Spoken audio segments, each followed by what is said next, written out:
حضرت عبداللہ بن حذافہ جہاد کر رہے تھے، روم کے عیسائیوں نے گرفتار کر لیا، 1000 آدمی نے مل کے پکڑا، گرفتار نہیں ہوتے تھے صحابی، 1000 آدمی نے گھیرا ڈالا، گرفتار کر کے لے گئے، اور جب بادشاہ کے سامنے گئے تو وزیر کہنے لگا بادشاہ بندہ بڑے کام کا ہے، اگر ہمارے قابو آ گیا تو فائدہ دے گا، صحابی ہیں حضرت عبداللہ بن حذافہ، حضرت فاروق اعظم کا زمانہ ہے، اگر قابو آ گیا تو فائدہ دے گا۔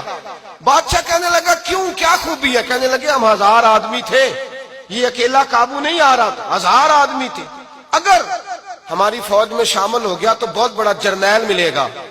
بادشاہ کہنے لگا کوئی مسئلہ نہیں، 2-3 چیزیں ہوتی ہیں بندے کو خریدنے کے لیے، خرید لیتے ہیں۔ بادشاہ کہنے لگا عبداللہ جتنی دولت تجھے چاہیے میں تجھے دے دیتا ہوں، میرے لشکر میں آ جا، معاذ اللہ اسلام چھوڑ دے۔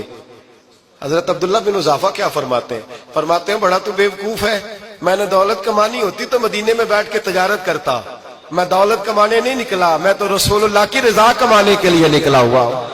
دولت کمانی ہوتی تو کسی مارکیٹ میں ہوتا، میدان میں آنا تھا، شہادت ہے مطلوب مقصود مومن، نہ مال غنیمت نہ کشور کشائی، یہ دولت تو لونڈی ہے رسول اللہ کے دروازے کی، یہ تو پیچھے پیچھے پھرتی ہے نبی پاک کے غلاموں، یہ کمانی ہوتی تو میں کسی مارکیٹ میں ہوتا، میدان میں تھوڑا ہوتا۔ عبداللہ بن حذافہ سے ایک دوسری چال چلی، کہنے لگے میاں عہدہ جو تجھے چاہیے، میں بادشاہ ہوں، میرے نیچے جو عہدہ تو کہے گا وہ تجھے مل جائے گا۔ حضرت عبداللہ بن حذافہ کہنے لگے شاید تجھے پتہ نہیں میری تعریف کیا ہے، شاید تو جانتا نہیں میری تعریف کیا ہے۔ کہا صاحب کی کیا تعریف ہے؟ کہنے لگے میں رسول اللہ کا صحابی ہوں، اور کائنات میں سب سے بڑا عہدہ مصطفیٰ کے صحابی ہونے کا عہدہ ہے۔ صحابہ وہ صحابہ تھے جن کی ہر صبح عید ہوتی تھی، خدا کا قرب حاصل تھا، نبی کی دید ہوتی تھی۔ فرمایا میں نے حضور کے جلوے دیکھے ہوئے ہیں، مجھے عہدے کی ضرورت ہی نہیں، اور میں نے عہدہ لینا ہوتا تو میں سیاست کرتا، میں تو شہادت لینے نکلا ہوں میدان میں، عہدے کا میں نے کیا کرنا ہے؟ اب بادشاہ کہنے لگا اسے قتل کر دو۔ وزیر کہنے لگا نہیں، ایک بات اور ہے، مجھے ایک چال اور چلنے دو۔ کہا وہ کیا؟ کہنے لگے میری بیٹی بڑی خوبصورت ہے، مجھے موقع دو اپنی ہی بیٹی کو سجا بنا کے، وہ جوان جس کی جوانی اتنی بڑی ہے کہ 1000 آدمی مقابلے میں کھڑا نہیں ہوتا، اس جوان کے کمرے میں رات کی تنہائی میں بنا سوار کے بی بی کو بھیجا۔ وہ بی بی کہتی ہے میں ساری رات بن سور کے اس صحابی کے کمرے میں بیٹھی رہی، لیکن یہ کیا شخص تھا، ساری رات ہی مصلے پہ بیٹھا رہا، ساری رات ہی، کچھ دیر تھک جاتا تو یہ کریم رسول پہ درود پڑھنا شروع کر دیتا۔ بی بی کہتی ہے سحری ہو گئی تو میں نے چھو کے دیکھا کہ انسان ہے کہ جن ہے، یہ بندہ ہے کہ فرشتہ ہے، چھو کے دیکھا۔ کہنے لگے پیچھے ہٹ جا۔ میں نے کہا میں نے تو سنا تھا تو 1000 کے مقابلے میں ہے، اور تو اتنا بے حس ہے کہ بنی سوری دلہن بیٹھی ہے، تو نے نظر نہیں کی؟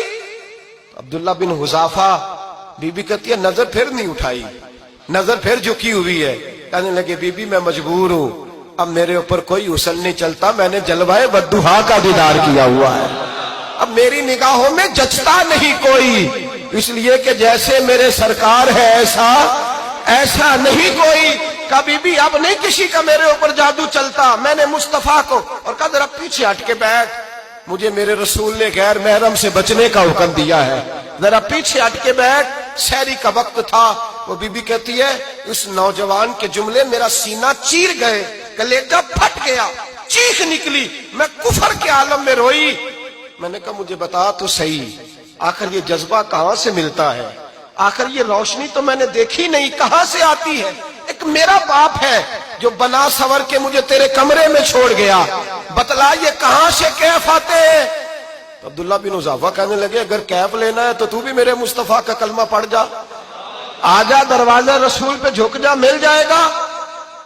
سویرے دروازے پہ باپ آیا بیٹی سے رزلٹ لینے، دروازہ کھولا تو بیٹی نقاب پہنے باہر آئی۔ باپ کہنے لگا کیا بنا؟ کہنے لگی پیچھے ہٹ جا، تو غیر محرم ہے، کافر ہے، میں مسلمان ہوں۔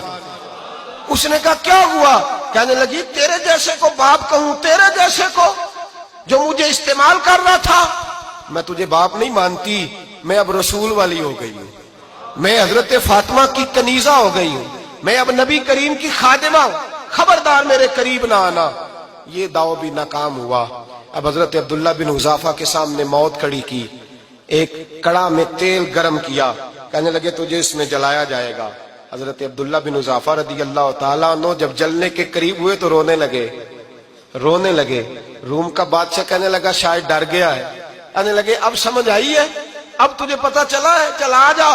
حضرت عبداللہ بن حذافہ کہنے لگے تو کافر ہے، تیری کافروں والی سوچ ہے، اس لیے نہیں رویا کہ موت سے ڈر گیا ہوں، میں تو اس لیے رویا ہوں کہ ایک جان ہے، وہ نبی پاک پہ قربان ہو رہی ہے، کاش رب مجھے 1000 جان دیتا، میں ساری مصطفیٰ پہ قربان کر دیتا۔ فاضل بریلوی فرماتے ہیں کروں تیرے نام پہ جاں فدا، نہ بس ایک جاں 2 جہاں فدا، اور میرا 2 جہاں سے بھی نہیں جی بھرا، میں کروں کیا کہ کروڑوں جہاں نہیں۔ اور میاں صاحب فرماتے ہیں وہ کچا رنگ للاری والا جیڑا چڑھدا لیندا رہندا، اے عشق تیرے دا رنگ محمد چڑھ جائے پھر نہیں لیندا۔